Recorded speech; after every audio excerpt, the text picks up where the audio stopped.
நான் இவ்வளவு பேசுகிறேன் என்றால் எனது குருநாதன் அதை பெரும்படி செய்தார். இந்த உணர்வின் தன்னை கருவியில் உருவாக்கும்படி செய்தான்.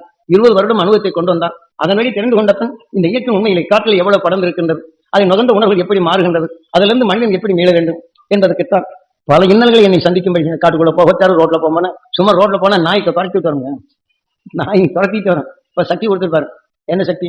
விரலை நீட்டு அது படுத்து அதை வந்து உடனே முடக்க அப்படிம்பாரு, முடக்க. அப்ப நீ கடியில இருந்து தப்பிக்கலாம். அப்ப நான் அவர் என்ன இப்படி சொல்றான்னு பார்த்தோம்னா, அடுத்தாப்படி நான் இதை செய்தேன். ஏன்னா அவர் செய்த மாதிரியே நான் என்ன செய்த துரத்திட்டு வந்தோடனே அவர் சொன்ன உணர்வு மனசுல ஏற்றி நீ நெல்லுப்பா அப்படின்னு அவ்வளவுதான். அது தலைக்கு தலையை போட்டுக்கிட்டு அது கத்துது. செய்துட்டு இல்லை, நீ தப்பிச்சுக்கல, நீ தப்பிக்கலப்பா அப்படின்ட்டார். நாய் கடிக்க வந்தது நீ தப்பிச்சுக்கிட்டேன்னு நினைக்கிறேன், அதை நீ கொல்லணும் உணர்வு நுகர்ந்த இது உணர்வு என்ன உணர்வுல அது எப்படி தலையாட்டாது, அவன் நீ எப்படி தலையாட்ட போறியாங்க. ரொம்ப இருக்கு நடந்த நிகழ்ச்சிங்க. குருநாதர் எனக்கு பெரிய சக்தி கொடுத்தார். அந்த சக்தியை பயன்படுத்தக்கூடிய நிலைகளை பயன்படுத்தினா நல்லா இருக்கும். மிளகா காரமா இருக்குன்னு போட்டு அள்ளி போட்டா, குழம்புல போட்டு ருசியா இருக்குன்னு அள்ளி போட்டா என்ன பண்ணும்? அலர்ச்சியும் போட்டு சரக்கெல்லாம் போயிடும். அதே சமயத்துல நாம கேசரி கிளறும் போது அதுல பச்சை கருப்பத்தை லட்டுல போடும்போது ருசி உணர்ச்சியில தூண்டுறக்காண்டு பச்சை கருப்பத்தை போட்டு ருசியா இருக்குன்னு கூட கொஞ்சம் பச்சை கருப்பத்துல போட்டு அனுப்பாருங்க. அந்த கேசரி சாப்பிட்டவங்களும் கை கண்ணம் பொத்து போகும், குடல் பொத்து போகும். இதெல்லாம் நடக்குங்க. அந்த லட்டை சாப்பிட்டாங்க பச்சை கருப்பம் கலந்த லட்டை சாப்பிட்டோம்னா வாயில புண்ணு வரும், ஆனா ருசியா இருக்கும். ஆமா, இதே மாதிரி இந்த விஷயத்தின் தன்மை கலந்தால் உன் உடல்ல என்ன ஆகும் தெரியுமாங்க. அன்னைக்கு பயம், அன்னைக்கு பிடிச்ச பயம் தான். யாரையாவது சக்தி இருக்குதுங்கிற நான் இந்த திமிர் வந்தா முதல்ல உன்னை அடைக்க போடுவாங்க, இது உனக்குள்ள நுகர்ந்து உங்ககிட்ட நல்ல குணங்களை கொள்ளும் அப்படிங்கிறார்.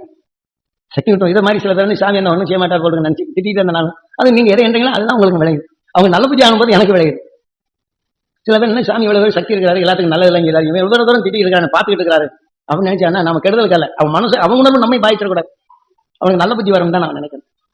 அவரவர்கள் இருக்கும் உணர்வுகள் அவரவர்களுக்கு இந்த உயிரியை தண்டனை கொடுக்குது. நாம ஏன் தண்டனை கொடுப்பானா? கொஞ்ச நாளைக்கு வேலைக்கு போயிட்டு இருந்தோம்னா அந்த வேலையை நடக்கும்.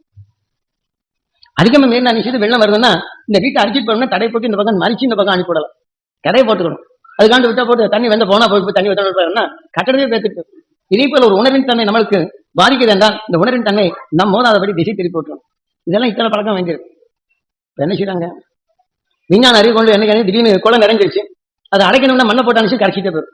அது மூட்டையை கட்டி மணலை கட்டி போட்டாச்சுன்னா 4 மூட்டை போயாச்சுன்னா கொஞ்சம் கொஞ்சமா தீங்கிட்டாங்க, கிணத்தை தூக்க முடியாது. அப்புறம் அடுக்கடுக்கா வரிசையில் போட்டோம்னா வலுவாய் போகுது. அப்புறம் அதுக்கு மேலே ஏறி அப்படி பண்ண தண்ணி விழுக்கிறது. இதுல தந்திரம் இல்லைன்னு நினைச்சியும் நீங்க உடைச்சு போக தண்ணியில போட்டோம்னா இதை அரிசிட்டு தான் போகும்.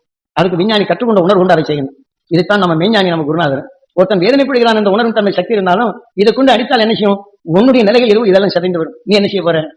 இப்படி எல்லாம் நல்லது கெட்டது எப்படி நடக்குதுன்னு இயற்கையில அனுபவபூர்வமாவே தெரிவிச்சதார் சக்தி கொடுப்பார். ஆனா அது பயன்படுத்தக்கூடிய நிலைகளை